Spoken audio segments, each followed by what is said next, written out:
মাছের ডিম খেতে কম বেশি সবাই ভালোবাসে। আর তা যদি হয় রুই মাছের ডিম, তাহলে তো কথাই নেই। বিভিন্ন ধরনের মাছের ডিম ভাজি করে খেতেই পছন্দ করেন কম বেশি সবাই। চাইলেই মাছের ডিম দিয়ে তৈরি করতে পারেন বড়া। একবার খেলেই মুখে লেগে থাকবে এই স্বাদ। অতিথি আপ্যায়ন থেকে শুরু করে বিকেলের নাস্তা, এমনকি বিরিয়ানি বা পোলাওর সঙ্গে দারুণ মানিয়ে যাবে এই বড়া। প্রথমে মাছের ডিমগুলো ভালো করে ধুয়ে ডিমের উপরের পাতলা আবরণটি ফেলে দিতে হবে। তারপর ভালোভাবে মেখে নিতে হবে। মাছের ডিম ছাড়া বাকি সব উপকরণ একসঙ্গে করে ভালোভাবে মেখে মাছের ডিম ও কিছুটা ময়দা দিয়ে আবার মেখে নিতে হবে। বড়ার ডো খুব বেশি পাতলা অথবা খুব বেশি শক্ত হবে না। ডিমের মিশ্রণ হাত দিয়ে ধরে গরম তেলে দেওয়া যাবে এমন শক্ত করতে হবে। এরপর চুলায় প্যান বসিয়ে তাতে দিয়ে দিতে হবে তেল। বড়া যাতে অর্ধেকটা তেলে ডুবিয়ে থাকে এমনভাবে মেপে তেল দিন।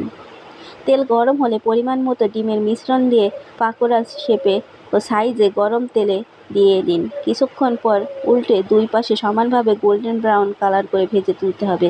ব্যাস, তৈরি হয়ে গেল মাছের ডিমের বড়া।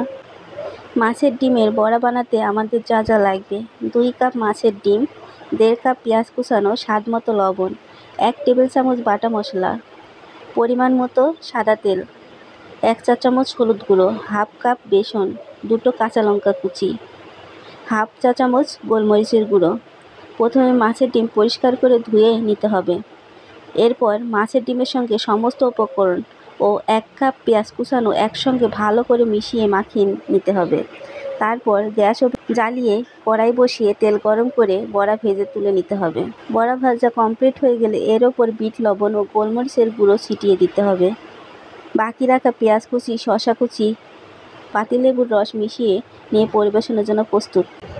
ধন্যবাদ সবাইকে এতক্ষণ ধৈর্য ধরে ভিডিওটি দেখার জন্য।